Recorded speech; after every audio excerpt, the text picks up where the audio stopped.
wabarakatuh. Perkenalkan, nama saya Ranti Penyolani dengan NIM 2004-6020 dengan dosen pengampu Ibu Dr. Asya MPD dan Ibu Hera Stuti MPD. Di sini saya akan menjawab ujian akhir semester telah kurikulum dan buku teks sejarah. Yang soal pertama yaitu, menurut analisis saudara, apa permasalahan utama pendidikan kita di Indonesia saat ini, dan beri alasan kenapa hal tersebut menjadi masalah utama menurut saudara.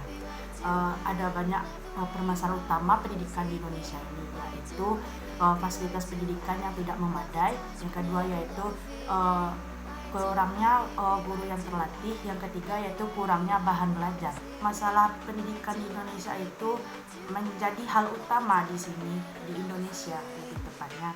Menurut saya, terjadinya hal seperti itu dikarenakan banyaknya dana yang masuk untuk kebutuhan pendidikan, untuk kebutuhan prasarana dan sarana prasarana persekolahan banyak disalahgunakan oleh pihak yang tidak bertanggung jawab. Menurut saya seperti itu. Lalu soal yang kedua, program Merdeka Belajar sedang gencar-gencarnya dilakukan oleh pemerintah, mulai dari melibatkan seluruh guru untuk menjadi guru penggerak, sekolah penggerak, juga melibatkan perguruan tinggi untuk turun ke lapangan mengawasi jalannya kurikulum di sekolah. Dan banyak program lain lagi. Tentu saja semua program tersebut membutuhkan anggaran yang tidak sedikit yang harus dikeluarkan dari APBN. Berikan analisis saudara mengenai hal tersebut. Apakah kita benar-benar membutuhkan semua program yang Merdeka Belajar berikan? Soal yang kedua, program Merdeka Belajar yang sedang gencar-gencarnya dilakukan oleh pemerintah, mulai dari melibatkan seluruh guru untuk menjadi guru penggerak, sekolah penggerak, juga melibatkan perguruan tinggi untuk turun ke lapangan mengawasi jalannya kurikulum sekolah. Dan banyak program lain lagi. Tentu saja semua program tersebut membutuhkan anggaran yang tidak sedikit yang harus dikeluarkan dari APBN. Berikan analisis saudara mengenai hal ini. Apakah kita benar-benar membutuhkan semua program Merdeka Belajar tersebut, atau ada hal yang sangat krusial yang harus dibenahi dalam pendidikan kita terlebih dahulu? Apa hal krusial tersebut dan kenapa? Jawaban saya, permasalahan tentang penerapan Merdeka Belajar bagi Indonesia, bagi pendidikan khususnya, belum bisa direalisasikan karena jika kita lihat dari kenyataan yang ada saat ini, misalnya ujian sekolah atau ujian nasional, kita melihat bahwa salah satu poin penting bagi program Merdeka Belajar ini yaitu menyetarakan pendidikan. Dan masih banyak lagi tantangan yang harus kita hadapi, seperti mengaji ke lapangan dan pemerintah pendidikan. Ketiga, ambillah salah satu contoh materi pembelajaran sejarah di Indonesia. Kemudian saudara analisis pembelajaran karakter terdapat dalam materi tersebut, lalu berikan alasannya. Di sini saya akan mengambil pembelajaran sejarah Indonesia kelas 10 semester 1, yaitu tentang sinkronik, berpikir sinkronik dan diakronik. Di sini untuk pendidikan berkarakternya, peserta didik diminta untuk berpikir kritis apa itu sinkronik dan apa itu diakronik, lebih untuk menjawab pertanyaan dari beberapa peserta didik, yaitu apa itu sinkronik dan apa itu diakronik, itu secara inti dan secara pemikiran kita.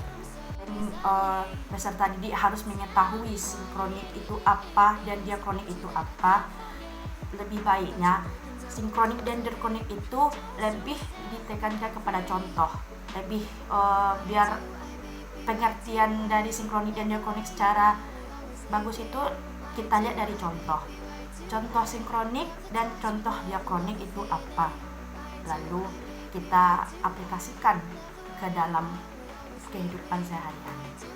Yang soal nomor 4, ceritakan pengalaman pribadi saudara selama sekolah menengah tentang pembelajaran sejarah dan analisis menurut saudara apa hal mendasar yang seharusnya dibenahi dalam pembelajaran sejarah. Ini adalah cerita dari SMA saya waktu pembelajaran sejarah.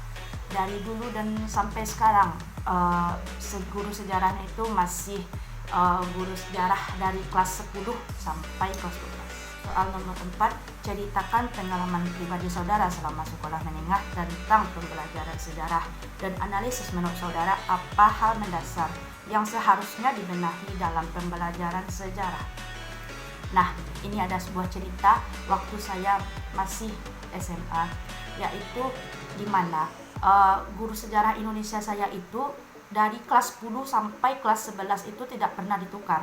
Sampai akhirnya kelas 12 saya mendapatkan guru itu lagi, dan menurut beberapa teman-teman yang pernah saya tanya, kenapa sih kalian itu nggak belajar gitu, kenapa kalian lebih memilih tidur ke kantin atau cabut gitu. Jadi pas saya mendapatkan jawabannya, rata-rata mereka menjawab, ibu itu bosan, ibu itu ngajarnya terlalu monoton, lebih baik tidur karena bosan mendengar ibu tuh cerita-cerita terus gitu. Nah, dari sini kita bisa menyimpulkan bahwa intinya pembelajaran sejarah di sekolah saya itu sangat monoton, sangat kaku, dan sangat banyak cerita gitu. Jadi untuk hal yang dibenahi dalam pembelajaran sejarah adalah harusnya pembelajaran sejarah itu lebih mengembangkan kreativitas siswa. Maksudnya di sini adalah kita sebagai calon guru harus bisa mewadahi siswa kita untuk bagaimana cara mereka belajar mandiri, dengan cara misalnya dengan tugas kelompok atau dengan presentasi di depan kelas. Soal terakhir atau soal nomor 5, bila suatu saat nanti saudara menjadi guru sejarah, seperti apa pembelajaran sejarah yang ingin saudara lakukan terhadap siswa-siswa saudara? Mengapa demikian? Oke, menurut saya pembelajaran yang sangat efektif digunakan dalam pembelajaran sejarah adalah pembelajaran portofolio. Mengapa demikian?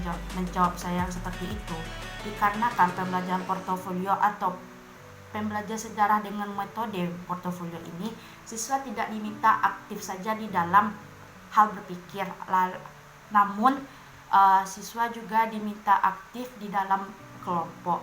Seperti tugas portofolio itu kita menulis, bisa kita dibuat di kelas itu dibuatkan sebuah misalkan materi, lalu materi itu dikembangkan oleh siswa, lalu siswa itu diminta untuk membagi menjadi beberapa kelompok.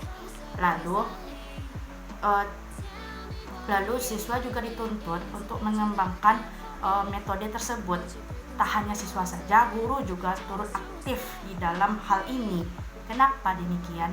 Dikarenakan jika siswa saja yang aktif di dalam pembelajaran, namun guru tidak menyediakan apa-apa atau hanya duduk saja, itu dijamin siswa akan bosan, karena kan siswa itu pasti akan membutuhkan penjelasan dahulu dari guru. Jika guru saja tidak menerangkan pembelajaran itu, maka siswa tersebut tidak akan mengerti. Baiklah, sekian dari saya. Saya ucapkan terima kasih. Mohon maaf bila ada kesalahan. Wabillahi taufiq wal hidayah. Assalamualaikum warahmatullahi wabarakatuh.